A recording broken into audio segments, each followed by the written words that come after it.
Welcome back. September can be prime time for mold to pop up in your homes between the humidity, leftover moisture from summer storms, places that just don't get enough airflow. It can sneak in before you notice. If you're new to the area, you got to know. To talk more about how to prevent it, Jason Bernard with United Water Restoration Group. We thank you for coming in. And we know every day new people move into the area. Maybe they came from a place where this just wasn't a thing. So maybe we just start with how common it is that people have mold in their homes. It's actually pretty common. A lot of times people are moving into homes, they're older homes, they have HVAC issues, possibly potential damages from storms prior to or things like that.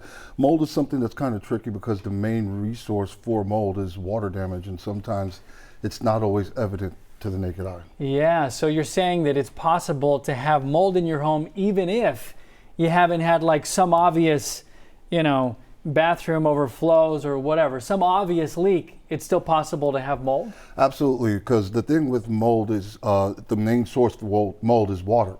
And so a lot of times you'll have situations where you have some humidity brewing underneath a bathroom vanity or in the attic itself, and then what'll end up happening from there is it meets dew point, and so the water has to express itself out the air, and then unfortunately it gets on our home's materials. What are the signs? So if I'm worried about this, either I've had some kind of a leak or maybe I just notice condensation or humidity, what do I look for as a sign that I may have a mold problem?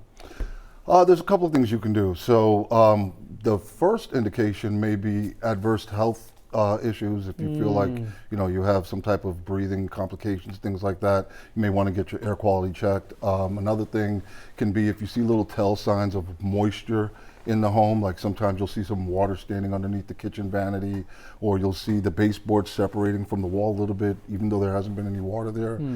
There is a possibility that you have a moisture issue that's going to eventually turn into a mold problem. That's good, because I'm used to thinking about, and now I've kind of been through it, so I know to look for some of that, but I'm used to thinking about mold means that there are black spots all over my wall. And you're saying that's not the only thing to look out for.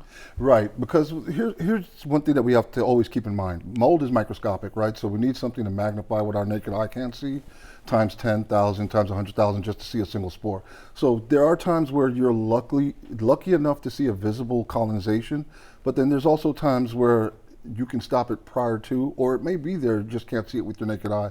So there's definitely different factors that contribute to mold being in the home, and so it's always best to, just for good measure, get it checked out. And tell me if this example makes any sense, or if this is good.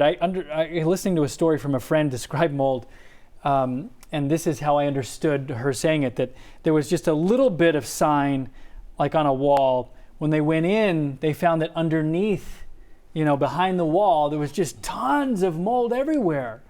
And they only saw when they opened it up, and that's the danger and what people worry about. Yes, that is the hidden danger. So a lot of times it's not going to be something, you're not always lucky to just see it on the surface. It could be brewing behind there, causing an issue, which is why, back to the health, the adverse health issues that you may be having, you may want to get it checked out, get the air quality checked, and then we can also determine whether or not you have a mold situation from there, and then learn how to address it accordingly, because there's protocols written and stuff like that. So people might be scared hearing us because we're talking about how common it is, how it can be hiding and everything, but maybe we should say a kind of a positive note about how a lot of times people may be worried about mold, and it's not mold. Is that fair too? It's always a possibility.